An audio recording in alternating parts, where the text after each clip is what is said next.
Saudaraku yang dikasihi Tuhan, pembacaan firman Tuhan hari ini diambil dari Yohanes, Injil Yohanes pasal 1. Injil Yohanes pasal 1 ayat 6 sampai 8, kemudian dilanjutkan ayat 19 sampai 28. Yohanes pasal 1 ayat 6 sampai 8 dilanjutkan ayat 19 sampai 28 akan saya bacakan untuk kita sekalian. Datanglah seorang yang diutus Allah, namanya Yohanes. Ia datang sebagai saksi untuk memberi kesaksian tentang terang itu, supaya oleh dia semua orang menjadi percaya. Ia bukan terang itu, tetapi ia harus memberi kesaksian tentang terang itu. Dan inilah kesaksian Yohanes ketika orang Yahudi dari Yerusalem mengutus beberapa imam dan orang-orang Lewi kepadanya untuk menanyakan dia, "Siapakah engkau?" Ia mengaku dan tidak berdusta, katanya, "Aku bukan Mesias." Lalu mereka bertanya kepadanya, "Kalau begitu siapakah engkau? Elia?" Dan ia menjawab, "Bukan." "Engkaukah nabi yang akan datang?" Dan ia menjawab, "Bukan." Maka kata mereka kepadanya, "Siapakah engkau? Sebab kami harus memberi jawab kepada mereka yang mengutus kami. Apakah katamu tentang dirimu sendiri?" Jawabnya, "Akulah suara orang yang berseru-seru di padang gurun, luruskanlah jalan Tuhan, seperti yang telah dikatakan Nabi Yesaya." Dan di antara orang-orang yang diutus itu ada beberapa orang Farisi. Mereka bertanya kepadanya, katanya, "Mengapakah engkau membaptis, jikalau engkau bukan Mesias, bukan Elia, dan bukan Nabi yang akan datang?" Yohanes menjawab mereka, katanya, "Aku membaptis dengan air, tetapi di tengah-tengah kamu berdiri dia yang tidak kamu kenal, yaitu dia yang datang kemudian daripadaku, membuka tali kasutnya pun aku tidak layak." Hal itu terjadi di Betania yang di seberang sungai Yordan, di mana Yohanes membaptis. Demikianlah firman Tuhan, berbahagialah setiap orang yang membaca, mendengarkan, serta merenungkan firman Tuhan, sehingga dimampukan untuk melakukan firman itu. Sebagai suluh dalam kehidupan sehari-hari, Maranatha. Maranatha, Maranatha, Maranatha.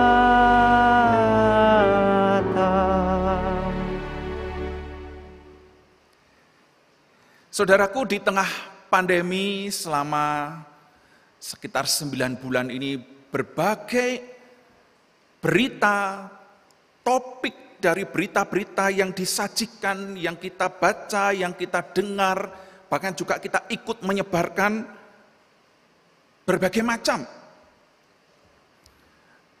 data tentang perkembangan COVID, perekonomian yang terdampak karena COVID, teori konspirasi COVID, tanda dan gejala COVID, cara mengatasi COVID, akibat pelanggaran protokol COVID, dan masih banyak lagi. Soal COVID, jika saudara mencari atau search di mesin pencari, akan muncul jutaan topik-topik. Nah saudara, dari sekian banyak topik itu, yang beredar kita baca, bahkan kita juga ikut sebarkan, apakah ada yang memperhatikan topik seperti ini? COVID menguji solidaritas dan kemanusiaan. COVID menguji iman. Saudara, topik seperti apa yang saudara pilih? Yang saudara tertarik untuk membaca, tergerak untuk membagikan. Dan tentunya kita punya alasan tertentu mengapa kita memilih topik-topik tersebut.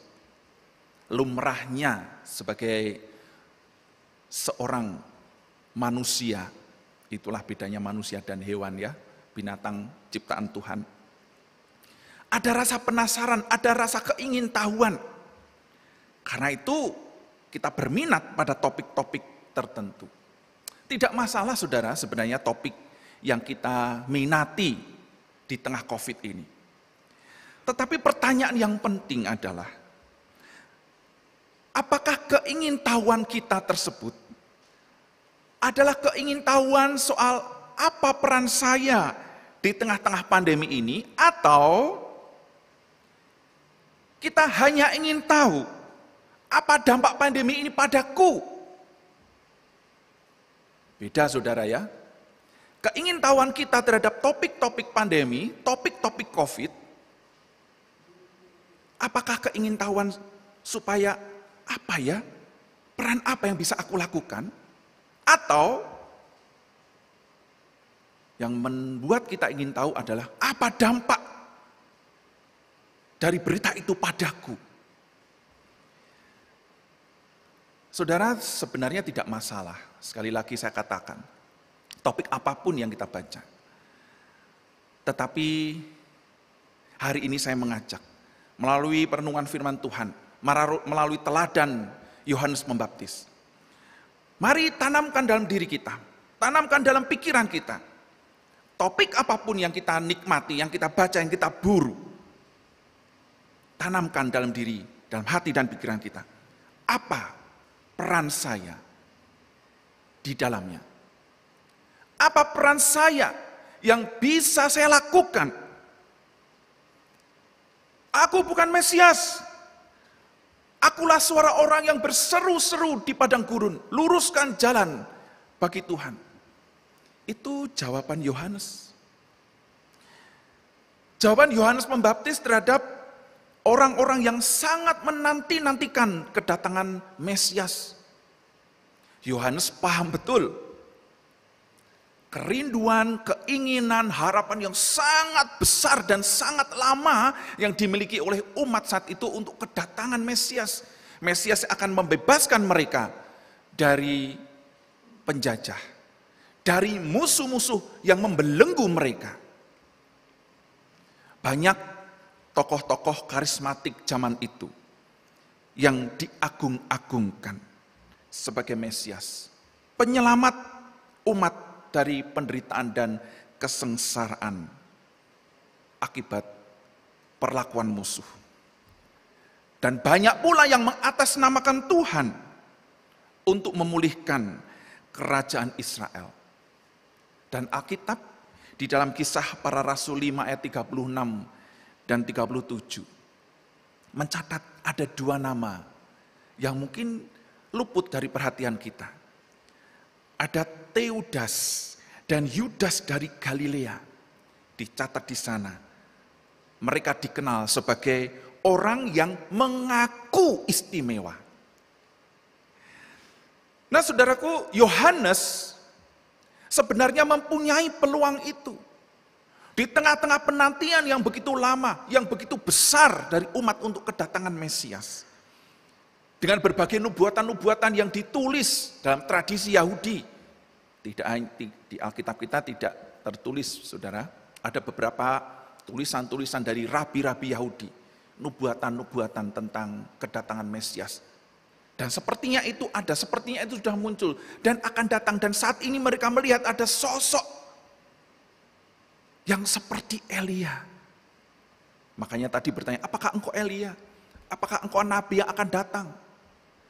Saudaraku, Yohanes sebenarnya punya potensi untuk menempatkan diri atau dikenal sebagai Mesias. Karena ia seorang yang berkarisma. Dia punya karisma yang luar biasa. Dan penampilannya pun mirip Nabi Elia. Bahkan Tuhan Yesus sendiri mengatakannya. Bapak Ibu, saudara bisa mencek ya nanti kalau usai kebaktian ini, dicatat dalam Matius 11 ayat 14. Nah saudara, Yohanes bisa mengambil kesempatan itu karena pesan-pesannya akan efektif. Dan ketika orang mengenal dia sebagai Mesias, maka makin banyak orang yang menurut apa yang dikatakannya. strategi sebenarnya pengakuan Mesias terhadap Yohanes Pembaptis ini? Bukankah tugasnya juga mempersiapkan jalan bagi Tuhan? Harus mengatakan, menyampaikan, siapkanlah jalan bagi Tuhan. Kalau dia dikenal sebagai Mesias, bukankah itu akan efektif? Namun Yohanes tidak memikirkan, sama sekali tidak memikirkan hal itu. Ia hanya mau berfokus, memikirkan dan melakukan apa yang menjadi tugasnya, yaitu berseru-seru di padang gurun dan berkata, bertobatlah dan berilah dirimu dibaptis. Maka dari itu saudara, Yohanes dikenal sebagai Yohanes Pembaptis. Bukan Yohanes yang mengaku sebagai Mesias. Yohanes dikenal sebagai Yohanes Pembaptis. Nah saudara, mari kita teladani sikap Yohanes Pembaptis ini. Yang tidak berfokus pada kepentingannya. Pada kesempatan yang datang padanya. Yang bisa saja menguntungkan dirinya. Tetapi dia tetap berfokus pada perannya dalam rencana Allah yang besar. Kalau kita meneladani Yohanes, apa rencana Tuhan bagi saudara dan saya? Bukankah rancangan Allah dalam diri kita adalah damai sejahtera? Mendatangkan damai sejahtera di muka bumi, mendatangkan damai sejahtera dan memberitakan kasih karunia Allah kepada sesama. Kita sebagai orang tua, sebagai anggota masyarakat, sebagai suami atau sebagai istri, sebagai anak, sebagai apapun peran kita. Saudara, apakah kita fokus pada peran kita dalam rencana Allah sebagai apapun kita? Di awal pandemi banyak orang mulai takut dan cemas. Lalu seorang musisi membuat lagu yang mengajak untuk memberi semangat dan harapan. Bahkan di awal-awal pandemi bulan Maret yang lalu ada lagu yang sangat viral untuk raga yang lain. Kalau masih ada yang ingat saudara ya. Bagaimana lagu ini memberikan support dan semangat bagi tenaga medis, dokter yang berjuang menghadapi kengerian yang saat itu belum begitu dipahami virus ini. Kita juga bisa melakukan. Ada seorang gadis dari Lampung, seorang mahasiswi dari Lampung yang tercatat katanya selama pandemi dia sudah membuat 24 lagu. Mendatangkan damai sejahtera, peran di dalam rencana Allah. Selama pandemi, banyak orang yang mengabaikan protokol kesehatan, sehingga penyebaran virus ini menjadi sangat cepat. Lalu muncul ajakan untuk memperhatikan 3M. Menjaga jarak, mencuci tangan, memakai masker. Lalu membagikan hand sanitizer dan masker. Lalu melalui media sosial ada ajakan, maskerku untukmu, maskermu untukku. Saudara, apakah kita juga bisa melakukannya? Bisa. Jangan hanya memaki-maki dan ngerasani mereka saja, saudara yang tidak taat protokol COVID. Tapi lakukan sesuatu. Apa peran kita yang ada di dalam rencana Allah? Selama pandemi, kehidupan ekonomi masyarakat juga porak-poranda. Maka gereja, berbagai gereja di segala tempat menggerakkan dengan cepat roda diakonianya termasuk GKI Ambarawa. Puji Tuhan, sampai saat ini Tuhan terus memperlengkapi, Tuhan terus menyediakan untuk bisa membantu sekitar 50 kepala keluarga atau 50 keluarga.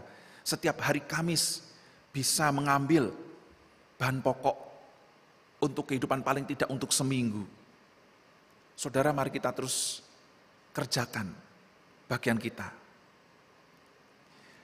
Selama pandemi, kehidupan rumah tangga banyak pasangan menjadi berantakan, perceraian meningkat, dan banyak respon dari organisasi Kristen maupun non-Kristen untuk membuat seminar-seminar, webinar, bagaimana menjaga keharmonisan rumah tangga. Dan apakah ini juga menjadi kerinduan atau diminati oleh pasangan-pasangan Kristen? Ataukah banyak pasangan Kristen yang menganggap hal ini biasa saja? Hubunganku dengan pasangan sebagai suami, hubunganku dengan istri, ya memang begini saja. Apakah sudah diambang kehancuran atau tidak di tengah pandemi ini? Sebenarnya kita bisa belajar dari banyak kesempatan yang diberikan oleh lembaga-lembaga nirlaba ini. Dan seminar-seminar itu gratis, saudara. Selama pandemi, orang tua kembali menjadi sentral dari pendidikan anak. Pendidikan sekolah maupun pendidikan iman. Tetapi rupanya dalam situasi pandemi ini terjadi relasi yang menjadi rusak. Gegara orang tua yang stres menghadapi anak yang tidak menurut, si anak lebih menurut gurunya. Dan juga menghadapi topik-topik pelajaran yang membuat sulit orang tua. Saudara, sebenarnya banyak lembaga-lembaga, kelompok-kelompok, baik Kristen maupun non-Kristen, juga mengajak belajar menghadapi situasi seperti ini. Apakah ini juga menjadi minat kita? Menjadi minat orang tua yang mengalami kesulitan seperti ini atau cuek saja? Kita tidak peduli sebagai orang tua peran di tengah-tengah pandemi ini terhadap anak-anak, termasuk juga dalam pertumbuhan iman. Saudaraku, GKI Ambarawa mengadakan BTS setiap hari Minggu, bincang santai tentang iman sore-sore. Tetapi rupanya BTS ini tidak begitu diminati. Saya tidak tahu, kami hanya menebak-menebak saja. Kenapa tidak diminati? Apakah karena acaranya membosankan? Apakah karena hal-hal yang lain, kuota, pulsa, dan lain sebagainya? Kami tidak tahu. Tetapi mari orang tua, ajak dan dorong anak-anak muda di rumah saudara untuk peduli terhadap pertumbuhan iman mereka di tengah pandemi ini. Jalankan peran kita sebagai orang tua. Jalankan peran kita sebagai pendidik anak-anak untuk bisa mengajak anak-anak bertumbuh di dalam pendidikan, termasuk juga bertumbuh di dalam iman. Nah, saudaraku yang dikasihi Tuhan, mari kita fokus pada rencana Allah dalam diri kita di tengah pandemi ini. Topik apapun bisa kita nikmati untuk menjawab pertanyaan-pertanyaan kita dan keingintahuan kita. Tapi jangan berhenti pada kepentingan diri sendiri. Tapi perhatikanlah dengan seksama apa rencana Allah melalui hidup saudara dan saya di tengah pandemi ini. Bukan aku, melainkan Dia yang kita wartakan, kita beritakan, sehingga kehadiran dan damai-Nya nyata atas kita. Mari kita tundukkan kepala. Mari saudaraku, saya ajak kita menundukkan diri, merenung sejenak, merefleksikan diri kita.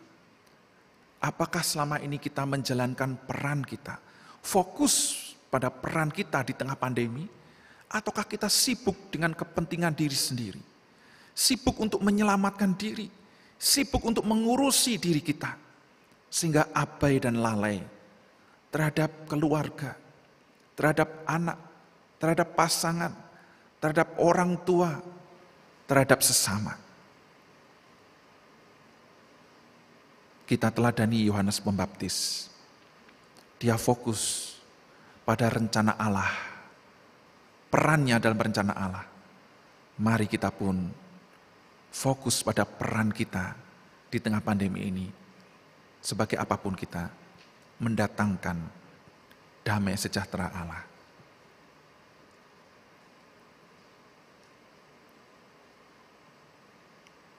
Tuhan, mampukanlah kami. Kami sendiri terkadang takut dan cemas, sehingga kami merasa tidak berdaya untuk memberitakan damai karena hati kami sendiri pun tidak damai. Biarlah kami diyakinkan dan diteguhkan oleh firman-Mu. Betapa Engkau hadir, nyata telah hadir, dan Engkau tidak pernah meninggalkan kami. Dan kasih-Mu tetap dari dulu, sekarang, sampai selama-lamanya. Karena itu biarlah kami terus bisa ambil peranan kami di tengah pandemi ini. Dalam nama-Mu Tuhan Yesus kami berdoa.